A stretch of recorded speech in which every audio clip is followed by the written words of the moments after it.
কে জানে আজকে কপালে কি আছে, মনে ভয়ও লাগে। দেখা যাক কি হয়, আজকের দিনটা কাটাই এখানে। টেকো বুড়ো আজকের রাতটা গভীর এক জঙ্গলের ভয়ঙ্কর বাইরে থাকার সিদ্ধান্ত নেয়। মনে হচ্ছে এই জায়গাটাই নিরিবিলি এবং নিরাপদ। আজকে রাতটা এখানেই কাটিয়ে দিই, কাল সকাল হলে এখান থেকে বের হব। পাটাও কেমন ভারী ভারী লাগছে, আশেপাশে কিছুই দেখছি না। এখানেই রাতটা কাটানোর ব্যবস্থা নেই। সবাই তো বলে এই বাড়িতে ভূত থাকি, কই এখনো কোনো ভূতই তো দেখতে পেলাম না। আহো ও ও ও ও ও ও ও ও ও ও। পেয়েছি পেয়েছি, অনেকদিন পর মানুষের মাংস পেয়েছি। কিরে বুড়ো টাকলা, আজ তোকে খাবো। একদিন গভীর ঘন জঙ্গলের রাস্তা দিয়ে এবং ভয়ঙ্করপূর্ণ এক রাস্তার মাঝখান দিয়ে চলছেন এক বুড়ো টাকলা। সেই দিন কাজ করতে করতে অনেকটা রাত্রি হয়ে যায়। তিনি বাসায় ফেরার জন্য এক ভয়ঙ্কর রাস্তা বেছে নেয়। সবাই বলে সেই রাস্তায় নাকি ভূত থাকে, কিন্তু উপায় নেই। সেই জন্য বুড়ো টাকলা হাতে কেটুলি নিয়ে সেই ভয়ঙ্কর রাস্তা দিয়েই চলতে থাকে। দেখি সামনে কি হয়। সেই রাস্তার এক প্রান্তরে এক গাছে সেই ডাইনিটা মনের আনন্দে বসে আছে। আমি হলাম শাকচুন্নি, কতদিন মানুষের মাংস খাইনি। এই দিক দিয়ে তো কেউ আসে না, আমার দুঃখ তো কেউ বুঝে না। মনে হচ্ছে কেউ এদিকে আসছে।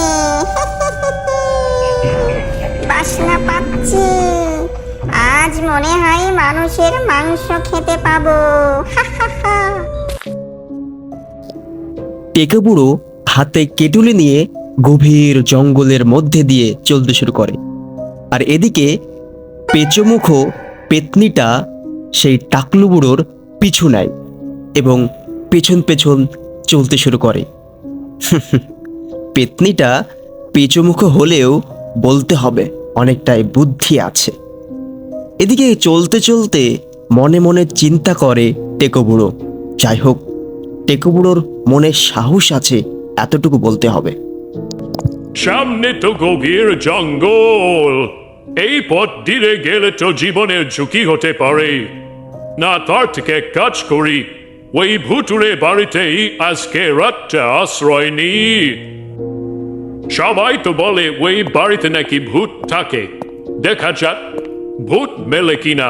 টেকো বুড়ো এই কথা বলতে বলতে ভুতুড়ে বাড়ির দিকে যেতে শুরু করে, যেন আজকের রাতটা সে ভুতুড়ে বাড়িতেই থাকবে। এবং সেই ভুতুড়ে বাড়ির সিঁড়ি দিয়ে সেই বাড়ির ভিতরে তিনি উঠতে শুরু করেন।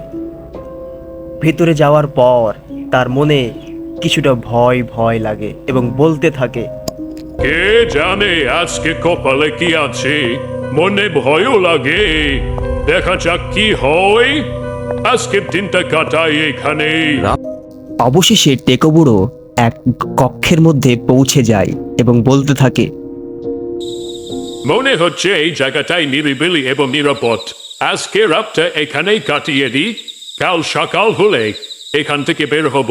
পাটাও কেমন ভারী ভারী লাগছে, আশেপাশে কিছুই দেখছি না। এখানেই রাতটা কাটানোর ব্যবস্থা নেই। সবাই তো বলে এই বাড়িতে ভূত থাকি, কই এখনো কোনো ভূতই তো দেখতে পেলাম না। আহো ও ও ও ও ও ও ও ও ও ও। পেয়েছি পেয়েছি, অনেকদিন পর মানুষের মাংস পেয়েছি। কিরে বুড়ো টাকলা, আজ তোকে খাবো। আজ তোর ঘাড় মটকাবো। বুড়ো টেকো তার অনেকটাই বুদ্ধি ছিল, তার বুদ্ধি দিয়ে ভূতটাকে ভয় দেখাতে শুরু করে। পেয়েছি, আজ অনেক দিন পর আরেকটা ভূত পেয়েছি। হা হা হা হা। এই যে ভূত, আমারে কে দেখছিস? এখানে আমি ভূত ধরে বন্দি করে রাখি। আজ তোকে পেয়েছি, আজ তোকে ধরে এর মধ্যে বন্দি করব। হা হা হা হা। আজ তোকে কেউ আমার হাত থেকে বাঁচাতে পারবে না। হা হা হা। আজ তোকে ধরবই ধরবো, অবশ্যই ধরবো। আমাকে মেরো না, আমাকে ছেড়ে দাও, যা চাইবে তাই দেব, ছেড়ে দাও আমাকে। আমাকে ধন দৌলত দে, বুড়োটেকো বস্তায় করে সোনা দানা সব নেয় ভূতটির সঙ্গে এবং মনের আনন্দে বাড়ির দিকে যেতে শুরু করে। আহা, ঢিঙ্কা চিকা, আহা, ঢিঙ্কা চিকা, আহা, আজ তো অনেক লাভবান হয়েছি। সোনা দানা, আমারও গাড়ি হবে, বাড়ি হবে, আমিও ব্যবসা করব, আমিও ধনী হয়ে গেলাম। আহা, ঢিঙ্কা চিকা, আহা, যাই এই মেয়ে কালকে একটা ব্যবসা শুরু করব। আহা।